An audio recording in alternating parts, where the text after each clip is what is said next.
Welcome to a Lost Signal special presentation, recorded live at the World Dog Expo 2018. Featuring interviews with Deirdre Franklin, pinup model, director, and founder of Pinups for Pitbulls, and pinup model Rachel Robinson. Hi, this is Chris Morgan with the Lost Signals. We're here at the Dog Expo in Dog Expo 2018 in the Meadowlands, New Jersey. I'm here with Deirdre Franklin. She is the director and I guess what? The president and founder of Pinups for Pitbulls. President and founder of Pinups for Pitbulls. Basically, I want to thank you for joining us in the show.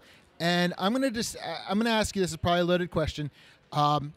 How did you who was your first pit bull love? What inspired you to do this? Was it just her? Was it a cumulative event? I'm going to let you take it from here. So I had always wanted a husky, a wolf hybrid husky to be specific, ever since I was a little kid. And I never, ever even thought about pit bull type dogs before. But I was working at a shelter in Philadelphia, and that shelter had a kill pit bull policy. So that meant if any dog that looked like a pit bull type dog to them came in the doors, they would automatically euthanize it. No questions asked, they would just euthanize the dog. So the dog never had a chance. And I was about 19 years old in Philadelphia at the time, and I was volunteering at that shelter when a dog came in who looked like a pit bull type dog.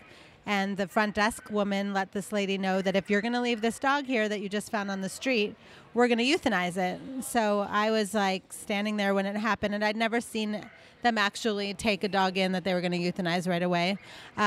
So I was watching this take place, and they let the lady know that if you could take it to another shelter and it would have a chance. But the lady, it was just too inconvenient or whatever. So the lady left the dog there. They had me bring the dog into the back and get the dog set up into a cage. And I was left to, basically say goodbye to this dog who did nothing except look like a pit bull type dog. And I was horrified. So I went back to the front desk and said, I'll take this dog. Let me just have this dog. The dog doesn't even exist yet. And they were like, no, that's our policy. It's our insurance policy. Nothing you can do about it. This was like 1996 or 7 or so. So there was also no Google, no Pet Finder. Nothing like that existed yet. There were some rescues around the country, but it wasn't like very common yet. So I went home heartbroken and got online on my compact computer, my desktop computer, and searched for a rescue. And I found a pit bull rescue called Chaco that was based in Texas. And I reached out to them and sent them an urgent email. And they actually called the shelter, were willing to take on this dog for me and let me foster the dog or figure it out. They were just going to help me figure it out. So they contacted the shelter, and the shelter said, sorry, that's our policy. This dog will be euthanized. There's nothing you can do. And they euthanized that dog, which was traumatizing, obviously. And I was a teenager and really well-meaning as it was back then, and just couldn't even comprehend that was how it was. Even with having a resource that was willing to get this dog out of the situation, it was just too late. So the lady who ran Chaco had let me know that there was a dog up for adoption that was a female pit bull, and she had been abandoned in a basement in Killeen, Texas. And she said, hey, if you want, you can put in an ad for this dog, and we'll see what happens. And so I had no idea what I was doing. I filled out paperwork. I had to go pull a police report on myself in Bucks County, Pennsylvania. The sheriff's office was like, you're pulling a police report on yourself. Why? And I was like, I'm adopting a pit bull. I don't know. And they were just like, what? Like, this is crazy. So, they were like, here's this teenage young kid who's just like, I'm adopting this pit bull I've never met, who lives in Texas. I hadn't even seen a picture of her yet. And we figured it out. It took about a month. And they shipped me this dog, who eventually was Carla Lou, who is the dog that inspired Pinups for Pitbulls. So I went she was actually at Newark Airport. She was flown in from Texas, and I went and opened the cage not knowing what I was getting myself into at all. And this dog just bounded out and made out with my face and loved me immediately, and the rest is history. So that is the inspiration behind Pinups for Pitbulls and my first pit bull love. Oh, my God. Loaded question indeed. It was a loaded question, but, these things are important. So as a business, what was so? I know you wanted to, I guess, spread the word and help. But how did you actually get started with pinups? I mean, what was the inspiration to be a pinup? So I'm going to give it back to you. So Little Darling is my stage name from when I was a burlesque performer for a very long time, and I was also doing pinup modeling and boudoir modeling, and just for fun, really. I just really liked playing dress up and playing different characters. And oh, hello, this is Doug. I'm sorry, I lose my mind, obviously. I know, I'm like, hi. So I wanted to basically like capitalize on the fact that I had all these people who were fans of mine, and this was back in MySpace days, so I had a following of people who liked my modeling, and it felt empty and weird to me. Like, I felt like this is weird that I just have people who like my pictures and want them, but like, for what? So I was really frustrated about breed bans that I'd been hearing about, especially in Denver, Colorado. They were just They're basically putting their breed-specific legislation back into place. It already existed since the 90s, but they were basically taking on a new approach to their BSL where they were rounding up dogs that look like pit bulls and killing them. And if you were actually registering your dog in a responsible citizen, they rounded up your dog and killed it, which is insane. So I was afraid that would happen to me, even though I lived in Pennsylvania where we have no breed bans. But anyway, so I was on MySpace and I had all these fans and was just like, maybe I could bring some exposure to these dogs. I volunteered with a rescue at the time in New Jersey called Pet Rescue of Mercer. And I was just like, can I borrow some dogs? And I'll get some of my, like, you know, pretty friends who do burlesque or who are, you know, roller girls or whatever. And we'll all get together and just make a calendar that I thought would be like a Kinko's calendar, like a quick, goofy thing that would be like, that was fun, you know, and then life would go on. But instead it really caught on. So it became like this little thing that I was trying to do that just suddenly became like very popular very quickly. And all of a sudden we had fans and people who really wanted to support it right out of the gate. That is really, really cool. Because as somebody who's starting a business, I can't even imagine what it's like to all of a sudden then you put yourself out there physically. It's one thing to, but that's great. I'm sorry. I'm like, that is a great story. Okay, so you do a lot of modeling. You're the art director on these things. You're dealing with dogs. Each dog has its own quirks, like people. And is there any, like if this were a movie, would there be any outtakes? Are there any goofy stories, anything you see on a regular basis?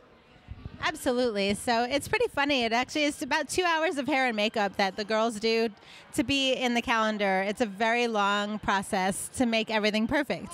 But the dogs often just show up, do a quick pose. 10 seconds later, we have like 30 great shots, and we have to figure out which one to choose from. So it's pretty funny to me that, you know, we have all these girls that we have to like direct and do all these things, and then the dogs are just like ready to go. You know, they just jump in, do their thing, and jump out. But one of my favorite funny moments was this one dog who was really, really, really excited, and he had just gone out. He had been walked, like we were just about to get started, and he peed for like, honestly, like a solid 75 seconds. And the photographer was mortified. I was mortified. Like, we were just like, oh my God, is it ever going to stop? And it was like actually like hilarious, but also horrible.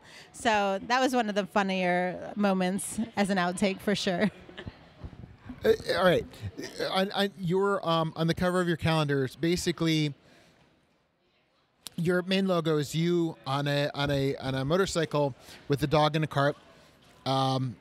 Who is the dog? Number one, and number two, he or she has a scarf that's obviously the wind's blowing. So how did a dog react to a fan? Absolutely. So that's fun too. So that's my dog Baxter Bean. That's this guy here on my tattoo, if you want to see that. So we actually had a motorcycle sidecar company bring the motorcycle to us in Philadelphia. We had to like load it into this crazy warehouse to use that picture. But we had a giant fan, like you said, like to get my skirt going, to get the scarf going. But he was cool. He's really like down for anything. He jumped into the sidecar because we thought we were going to have to convince him to get in there, but he was like all about it. So that was awesome. And there was another one who we had a grocery cart where it was like a grocery store scene in one of our calendars. And that was another time that we were like, how are we going to get this dog to get into a grocery cart? But he was just like, I'm going to hang out in this cart now. I live here. And like made it a bed and, was hanging out. So dogs are awesome. So resilient. Okay, so basically the dogs are lower maintenance than the models. Yes. For you. So, all right. So how many dogs do you have? And individually, like, what are their little quirks? I mean, as dog owners, there's things that our dogs, so what are some of the quirks you have with your pups? Absolutely. So Baxter Bean, he's a Pitbull type dog. He'll be 13 in August. We joke a lot about him because he's so sweet, but he's also like nervous around a lot of like, big crowds. Something like this, he would basically be like, I don't want to be here. Get me out of here immediately. But at home, he's like a total, rock star who wants to lay out on the porch and sun on the deck and like hang out and just be like everybody's buddy. But he likes to lay on our like lawn chairs. We'll catch him like just in the fold up chair, hanging out with his head on the, on the side of it and just, sunning, like just loves to relax. He's all about maxing and relaxing. And then we have Pepita Opossum, who is our Pomeranian that we just adopted last May, who's a puppy mill survivor from a case that I was on with HSUS. And he lived 9 years on a barrel outside, and now he'll be 10, or we think he just turned 10. So he lived for 9 years basically outside breeding, and now he's a spoiled rotten brat. And usually he rides around in my little messenger bag and hangs out. And I actually have a tattoo of him on me as well, if you wanted to see that. He's got a little 80s tattoo theme going on there. That's Peppy. So he is definitely a quirky dude. He loves his mom, is all about me, which is really fun to like have this tiny little creature that's just like, what are you doing? And if like his name is Peppy, which people find, they expect him to be energetic, but he looks like he's baked all the time. So he's always just like this in our booth or like wherever he is, like his eyes half closed and watery and just smiling, and he has a snaggle tooth. He's a mess. But he's fantastic. And I notice on your right arm you have two, and who are these guys? So this one is Carla Lou. That was the founding dog, and that was my dog Howie, who is a Greyhound Pitbull mix that I had over the years. Oh my God! Both of them have been, they're deceased now, but Baxter's still with us. Tribute tattoos. They didn't start out as tributes. They were alive when I got them, but now they're tributes. They're still with you. Conversation starters too. Like people will ask me all the time about them, and then I get to educate them about Pitbull type dogs, which wasn't my intention, but it's become a really awesome tool to really facilitate conversation. I know from our experience, I was telling you before, in our town, there's a lot of pit bulls, and people who aren't pit bull owners, whether they're walking another dog, they always say to me more times than every now and again, you get the person that's basically afraid of dogs. But every now and again, people are like, oh my God, they're the most misunderstood dogs. Do you get that a lot? I do. I get that a lot. So people generalize about dogs a lot, which is dangerous since all dogs are individuals. But you'll have the people who will run across the street and be like, oh my God, it's a pit bull, and like, run away. And you're like, seriously, like you're going to get made out with most likely. And like, these, people are responsible for their dogs, and hopefully people bringing their dogs out into situations are going to make sure that their dogs are safe, no matter what kind of dog it is, because all dogs have teeth, which also goes into the breed-specific legislation stuff that we educate about, because if people generalize about dogs and say, that dog looks like their behavior is going to be X, that doesn't make any sense. It's like assuming that a person is going to behave a certain way because they look a certain way, right? So we really we drive that home a lot. But when people are generalizing on the streets, I do the opposite. When I see pit bulls, I make sure I run up and I ask if it's okay to pet them, but I like get all made out with. And the people are always surprised because they're so used to, they're like, you can see them like tense, like, oh, what are they going to say about my dog? And then I'm always like, oh my God, it's a pit bull. And then we like freak out and have a dance party. I like made out with 10 dogs last night in Jersey City alone. It was awesome. I know what you mean. I mean, again, it's like people. I mean, considering we both have tattoos, that's always a stigma. Stigma? Okay, I always get the two confused. Now that our audience knows that. So, a little more serious question. Nowadays, rhetoric is more important than anything. I mean, it always has shaped our perception. And in the common vernacular, pit bull is and has been used as a derogatory. Like, here's a pit bull kind of guy, like where he might be short, muscular, vicious looking. And what language should we start? What can we do in terms of changing that? I'm going to give it off to you because I'm not doing a really good job of explaining this. Absolutely. So the interesting thing about pit bulls, especially the American Pit Bull Terrier, there was a dog named Stubby who was our very first canine war hero. Sergeant Stubby was a pit bull type dog, and he actually went to the White House multiple times, was a famous dog who did a lot of things, saved multiple battalions in the war. So he was an amazing dog, and he was inspirational along with other American pit bulls at the time who they used the word pit bull as meaning loyalty, tenacious, having good characteristics, basically, of being like something you could really count on to look out for you. And so we used them on American propaganda in the war, and that was a very positive thing. And so all that's changed in the language is the way that we use that language now against them. So if somebody says they're a pit bull attorney, for example, they mean a tenacious person who's going to bring it home, but unfortunately people have an idea in their minds and use it in a different way. So really when we talk about language,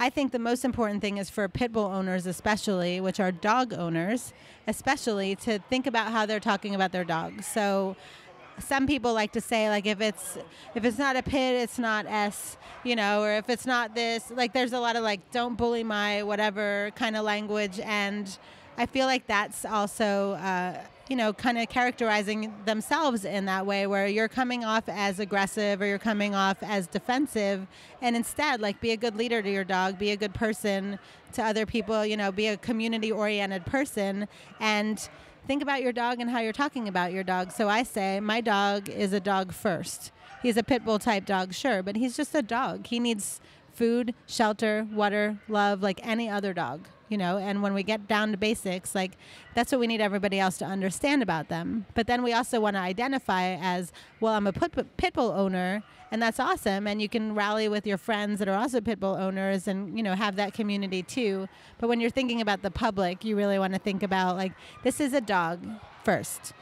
First and foremost, they need the same exact things as any other dog. They need safe structure, not to be choked or use a prong collar or use an electric shock collar. We want to be safe and gentle with these dogs so that they feel safe and secure, because for years we've been exploiting them and abusing them. So they're just dogs at the end of the day, and they're my favorite, but they're just dogs, Does that make sense? That absolutely makes sense. And I guess the next thing I have to ask you is probably a statement then a question. You think, I mean, because also the RCA dog's a pit bull, and anybody who watched like Our Gang Little Rascals, Petey was a pit bull. So the dogs have always, as you said, been portrayed as safe, has been portrayed as protectors. But one thing about the pit bull is, when you were talking before, I was thinking about pit. There's like pit fighters and so forth. And I'm like, I can't even get into dog fighting at this moment in time, or unless you want to say anything about it. But is that part of the connotation? Is the fact that we actually call them a pit and a bull? Now we think about what a bull is, with the horns and the bullfighting, and then you take the pit, because I think it's like pit fighting or whatever. Do you think that combination of language, instead of calling it an American Terrier, do you think that contributes to the mythos that they are an aggressive dog? Because as you said, they are dogs. It's like saying like as you said, you can apply that to any creature on this planet. So I'm going to give it back to you. So there have been different groups who've wanted to really change the name of American Pit Bull Terrier, Pit Bull type dogs or whatever, and have wanted to call them something else. But to me, that's not really going to change anything in the long run. Like, we're just changing language and we're just switching out words. But how we behave with our dogs and how we treat our dogs is far more important to me than what you call it. Like, to me, it's semantics. If it's a pit bull, whatever. If it's a German Shepherd, cool. Like, to me, like, it doesn't make any sense to put an entire movement effort into changing a name of something that didn't do anything wrong in the first place. They're just individual dogs. You know what I mean? So I think that there's probably, if there was something that we could blanket agree upon in the advocacy world or in the dog world in general, I think maybe that could be something that would have helped them along the way, but why hide behind something that isn't true about them in the first place? You know, like, to me, they're the original victims of fake news. So to me, like, we can totally, advocate for them the best way by being good dog people and being good dog owners and leashing our dogs and making sure they're safe and spayed and neutered, and like, then we can start being like, look at this dog who's also a pit bull type dog, whose person really loves them, instead of a dog that's chained in the backyard being abused and being put in all these contexts that they don't deserve to be living in because they're a pit bull, I was thinking about this before. Okay, we're at a dog expo, so we can be distracted by, because anybody who saw our interview with Kate and Dana and Hannah Banana, you saw that I handed off the microphone and me and anybody passed by was giving Hannah all the attention. But it seems like every generation I don't want to say generation, maybe it's longer than that. Okay, in the 60s and 70s, you had the connotation German Shepherd because they were used in World War II, because we were talking about propaganda. They were used as guard dogs. So for a while, German Shepherds got the breed as vicious. Then I think it was Rottweilers and Dobermans. And it seems like maybe the last 20, 25, 30 years, Pit Bulls have now taken that over. What are your thoughts on that? So there's layers and layers that we can talk about with that. But the most important one is that in the 80s, that's when the 24-hour news cycle started. So when it was, the Rottweiler back then or the Doberman Pinscher, Pit Bulls started to become more introduced into a lot of different contexts. A lot of gangsters were using them for dog fighting purposes, to protect their drugs or their whatever it was. Like, they were abusing these dogs for a really long time. But you would hear about something, let's say a Doberman back in the day in the 70s or early 80s when there wasn't a 24-hour news cycle, and you might hear about it from down the street, but not everybody in the world would hear about it. You would just hear about it maybe once ever and never think about it again. But with Pit Bull type dogs, that around that time they put them on the cover of Sports Illustrated with this very vicious picture, and then it just kept cycling and cycling and cycling, and it just started to become something that sat on people's minds, where they were basically told to fear these dogs because of a context that was something that dogs weren't wanting to do. Dogs don't want to fight ever. They don't want to be in that situation. So they were basically exploiting them, and they became a catch-all phrase. They became a very sexy, dirty word to use in the news. And the more they used it, the more people were interested, because people, if it bleeds, it reads, right? So it's not that Pit Bulls were ever in any way more dangerous or dangerous as a breed type. But what the issue was is that there were a few people exploiting them, and it just was becoming repeated over and over and over again. For instance, when I did my master's thesis on BSL, they basically figured out that if it said pit bull in a story, it circulated 300 more times than if it said like German Shepherd or, Westie or whatever it was. Anything else that have ever been involved in a negative news story, it just wasn't sexy, so it wasn't shared the same way. But if they put the word pit bull in it, it is circulated an enormous amount of times. So that in itself is why it keeps being over and over and over again, that we're like, why do you keep saying that? But for instance, yesterday, a pit bull saved a family in a fire, and I haven't seen that story shared very much at all, except amongst all my other pit bull people, but that should be national news. A dog saving a family from a fire, period. let alone a pit bull type dog, But when we hear about it now, it's more, these are dogs that are abused, living in backyards on chains, that they'll say in a story that it's a family dog that suddenly went, haywire. And no, you abused this dog for years. This dog starved for years. A dog broke off a chain and was put in a context that was completely unfair to the dog or to the person that was victimized or whatever it was. And that has nothing to do with breed or breed type or anything. That's negligence on the part of the human that we can control. And so we wouldn't have all these news stories about any kind of dog hurting anything if we were all responsible dog owners. Agreed. It's one of those things that's kind of hard to react to because as this dog owner, I mean, you do. I mean, because to be honest with you, and again, these are all dogs with their own personality. I'm not pointing the fingers, but like I've heard people afraid of dogs because somebody like a Pomeranian or a Lhasa Apso, because they've got those little teeth like kittens do or cats, but because they're smaller, nobody really doesn't worry about training as much. Because you have a smaller dog too. And I met somebody who was afraid of dogs because, of a Pomeranian. So when you hear of a dog attack, it's always a pit bull. Everybody else is kind of a dog. It's just a dog attack, and you don't even get to know half of them. So again, you also have people who are not breed identifying properly either. So they're assuming if it bit somebody, it's a pit bull, when pit bulls are basically the Heinz 57 mutt of the day, a shelter mix essentially. So nobody's, checking their DNA either or making sure that it's actually a pit bull type dog that had anything to do with it. There's been reports where, for instance, a woman was attacked by a German Shepherd in Seattle. She contacted the news because the news put the story out and said it was a pit bull. And she was like, I know the dog. It's a German Shepherd. It's whoever's dog it was. But they put it out as a pit bull. So there's people just using that word to get people to buy newspapers and to get people to clickbait on news articles. And it has nothing to do with pit bull type dogs. They're not inherently more dangerous. There are not more dog attacks that are pit bull based, but a lot of small dogs, you wouldn't report that because it's a small dog bite versus a larger or medium sized dog bite. A lot of people will just be like, oh, I just got bit by a Pomeranian. But last week or a couple weeks ago, a herd of dachshunds killed a person. So all dogs have teeth. That is the most important message out of any message. All dogs have teeth. All dogs are individuals. So we're the ones who need to be worrying about being responsible on behalf of those animals. Yeah, humans coughing without covering their mouths freaks me out more than any dog.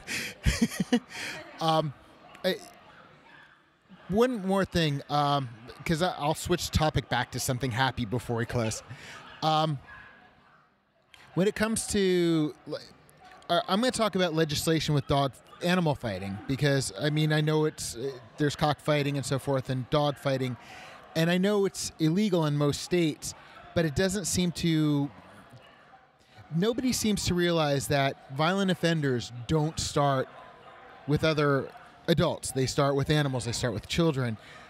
I guess my question is, when you're doing, because we discussed breed-specific legislation, when it comes to something like dog fighting, how would you educate people so it's just like, hey, the people that do this, we've been touching upon this, but specifically the people that do this are probably violent offenders.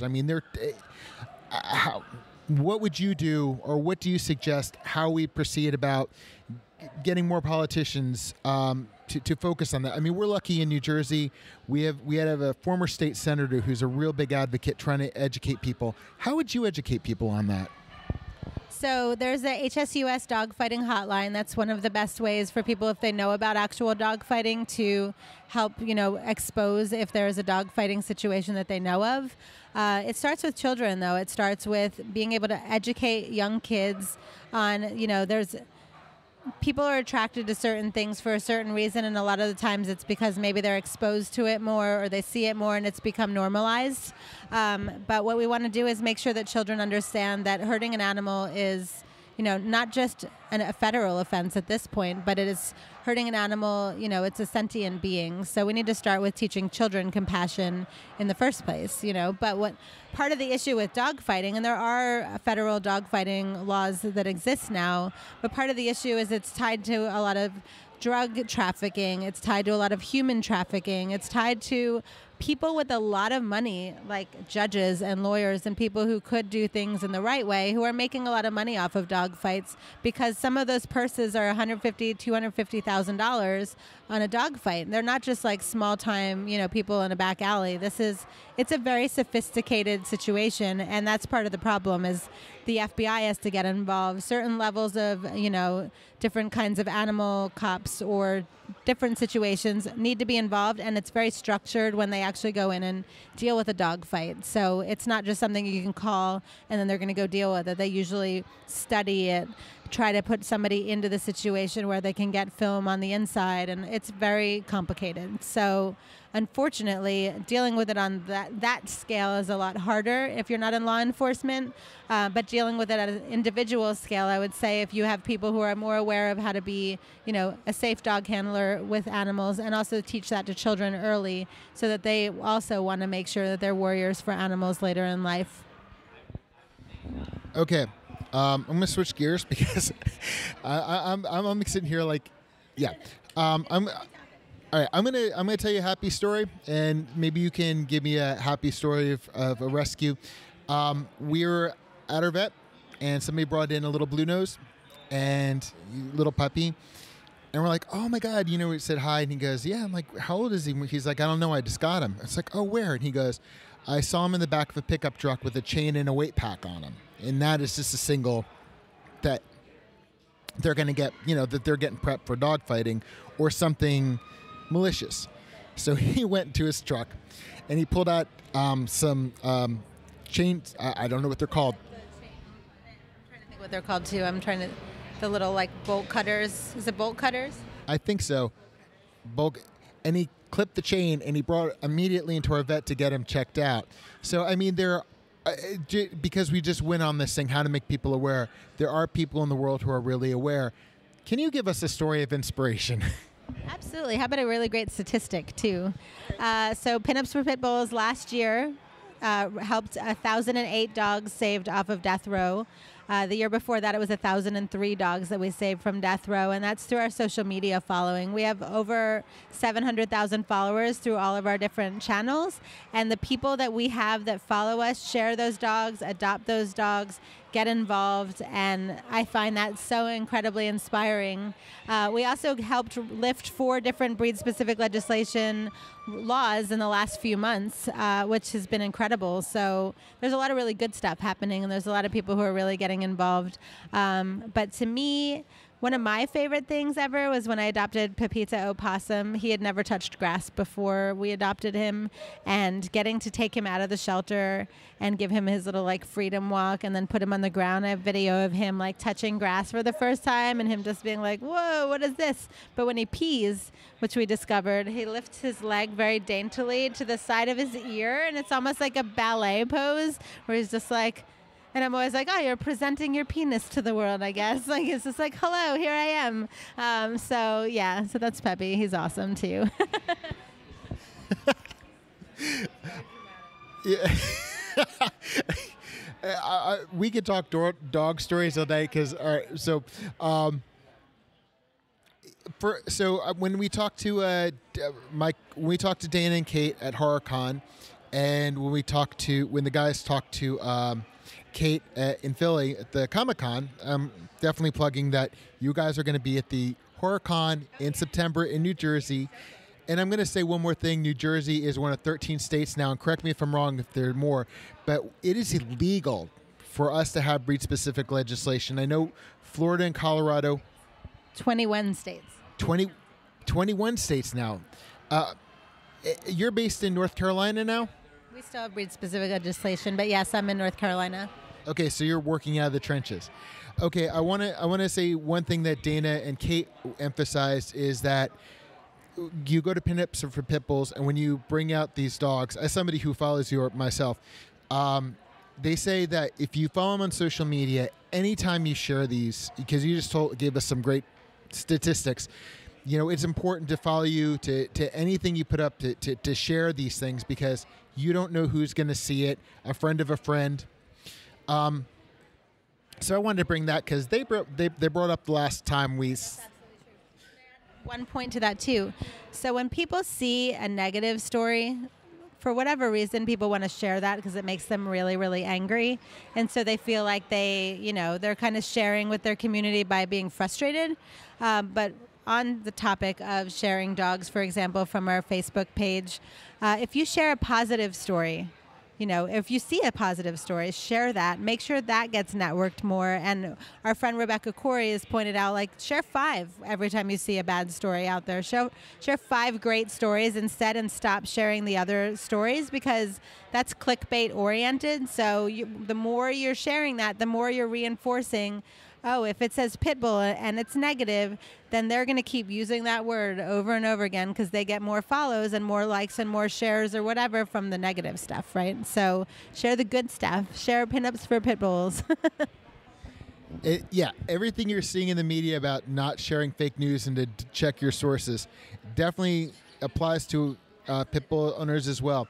Before we finish off, I know you guys do a lot of events. You host a lot of events around the country. What are you going to be? I know you're giving a seminar tomorrow. And what are you going to be doing for the rest of the weekend? And what are some upcoming events? Just a plug here. Oh my God, there's another pit bull over here. The Lost Signals will be doing media coverage on June 29th, 2018. So if you're listening to this afterwards, you missed it. A Mother Pug Saloon. Did I say? What did I say? Yeah, June 23rd. I apologize. It's June 23rd, Mother Pug Saloon, Staten Island. The Lost Signals are going to be covering the Bow Wow Luau, so that's going to be pretty exciting. Is there anything you want our listeners to know about? It is 2018, so if you're listening to this afterwards, definitely go to the Pinups for Pitbull site to stay current. But tell us about the rest of your weekend and what's coming up.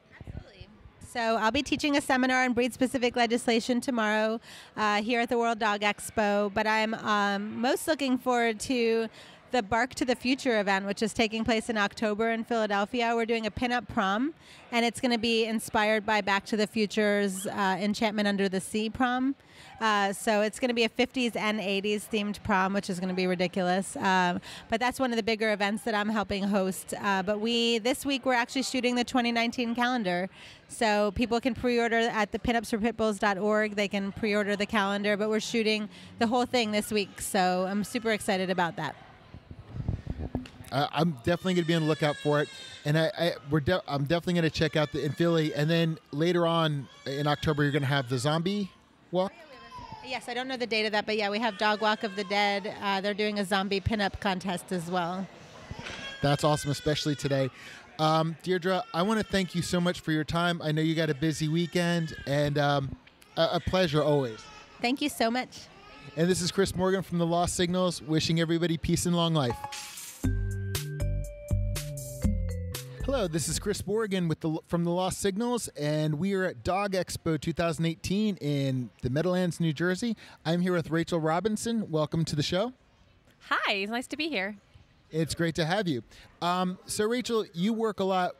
I know you work with Pinups for Pitbulls, and I know you run a lot of rescue. You do a lot of rescue work. You have a dog grooming day. Is your day job, which is cool, because not many of us have our day jobs connected with our part, our after work part. So tell us a little bit about what you do, how you got started, and how you met up with Deirdre. And I'm going to give the microphone off to you. Thank you much. Animals and stuff in general, I got into. I was like 12, 13 years old when I started getting into rescue. Actually started volunteering at my first animal rescue then. And I was that kid that was out, in the backyard catching kittens and bringing them inside and then finding places for them to go. It was always just kind of what I gravitated towards. When I was 19, I moved out to the Philadelphia area, which is where I ended up meeting Deirdre. And this was pre-Pinups for Pitbulls. She was also very active in the rescue world out in the Philly and Jersey area. So, we met. We realized we had so much in common, especially our love for animals.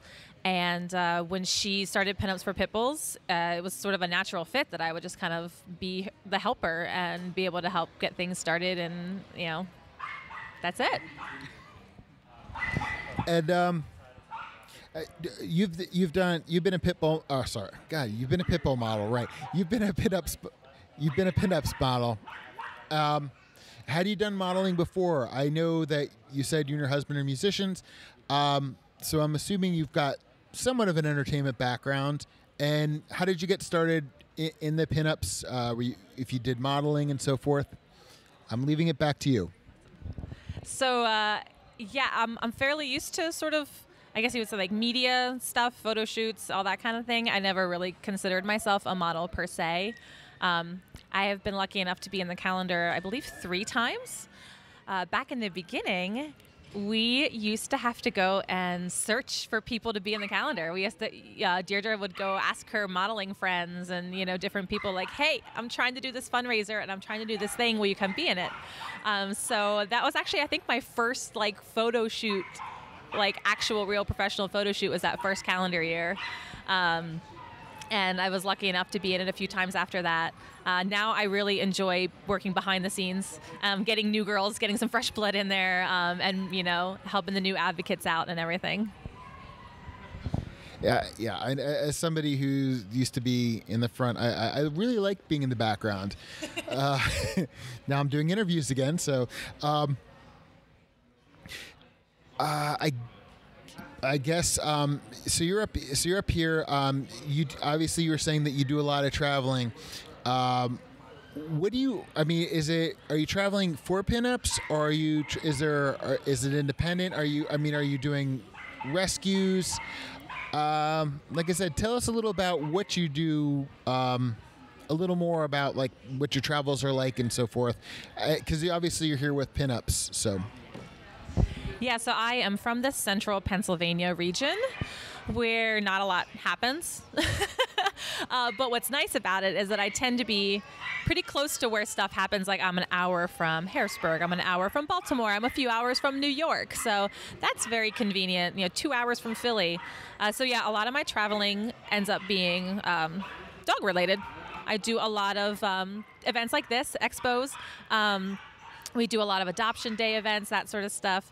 I also end up traveling for music quite a bit, although that's a whole different type of traveling usually.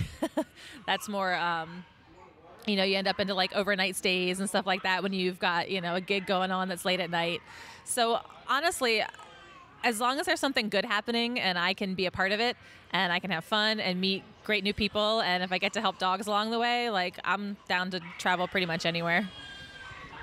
All right, do you piggyback the two? Are you gonna be like, oh, okay, the band's gonna be in Philly tonight. Oh, and I got a Pinups.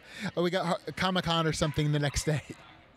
That's always great if that happens. I've done a few fundraisers, like band fundraisers, where you go to the bar and you pay your door fee, and the door fee goes to the rescue, and then you get to hang out and watch some bands. I've done a few of those, and that's really fun. It's also very you get torn in 2 places. I really love being able to focus on whatever I'm there for that day, because you kind of, like you said, you kind of get into character for stuff. So am I in the dog rescue character today, or am I, in the rock and roll character today? So it's always fun to try to mesh those two, and it's great when it happens, when it does.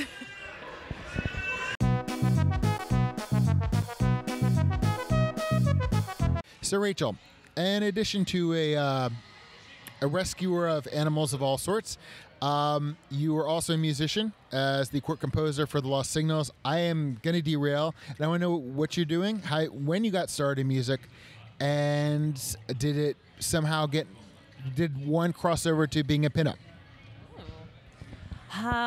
So I got started, it's kind of very similar to the animal story I've kind of always sang. All throughout school, I was in choir and show choir and musicals and madrigal choir, and any opportunity to sing, I was there. After school, that transitioned into bands. So I've been in cover bands. I've done a little bit of local theater. I've been in an original band, heavy metal band. It's kind of the same thing with animals. With animals, anything I can help. If it's, got fur, feathers, scales, whatever, I'm going to help it. And when it comes to music, I'll really try anything because I love singing and I love performing. And that kind of relates back to actually then to pinup modeling. It's the same sort of thing. If you've got that performer's heart in you, it translates to so many different arenas. It's just that drive to kind of always be up and be doing something. So, yeah. All right. So, okay, here's two tangentially but not really related questions. What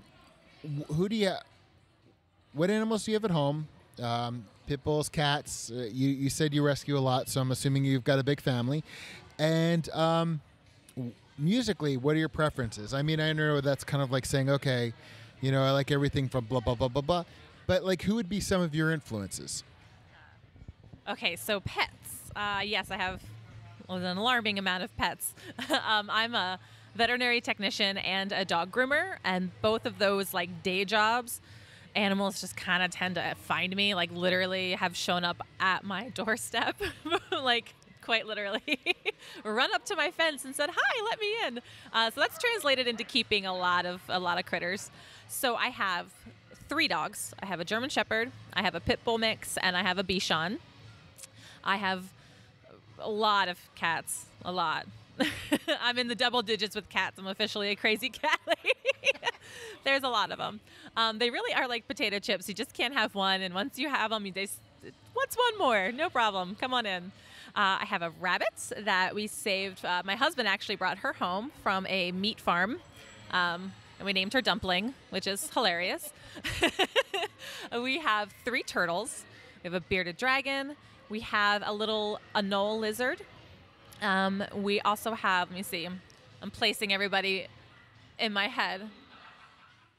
We also have 3 dagoos. Now they are like kind of miniature chinchillas, little tiny like rodent guys that are super fun. I think that's it right now. I'm trying to remember the second part of your question. Musical influences. Oh, yeah. So music. I say my main 2 preferences, like listening-wise, would be show tunes, Broadway. And that goes back to like school and the beginning of everything. And then like just good rock and roll. Just, classics like Pat Benatar and Joan Jett for sure, as far as like women go, or like super inspiring. I love the Cult. I love Clutch. Just like good, headbang and rock and roll, good stuff. I also dabble a little bit into like the heavy metal side. I love Nightwish, and I love like the kind of the cool like symphonic metal, Swedish metal, that kind of stuff. It's a kind of a broad spectrum, but that's what I tend to gravitate towards the most when I just want to hang out and listen. Yeah. Clutch. It's like we're spread out all over the place. I love Clutch. Do you guys? So you exclusively sing any instruments? No, I've tried so many times over the years. I've tried to play instruments, and I'm a very impatient person. So if it doesn't come to me right away, because singing, I was very lucky that singing came very naturally to me, and I've trained, but it was there naturally. So when the guitar doesn't come naturally, when I actually have to practice, that's horrible. I own a lot of instruments. I have a violin, and I have a banjo, and I have a mandolin, and I have a guitar, and I have a bass, and they just hang out and look pretty. Nothing wrong with that.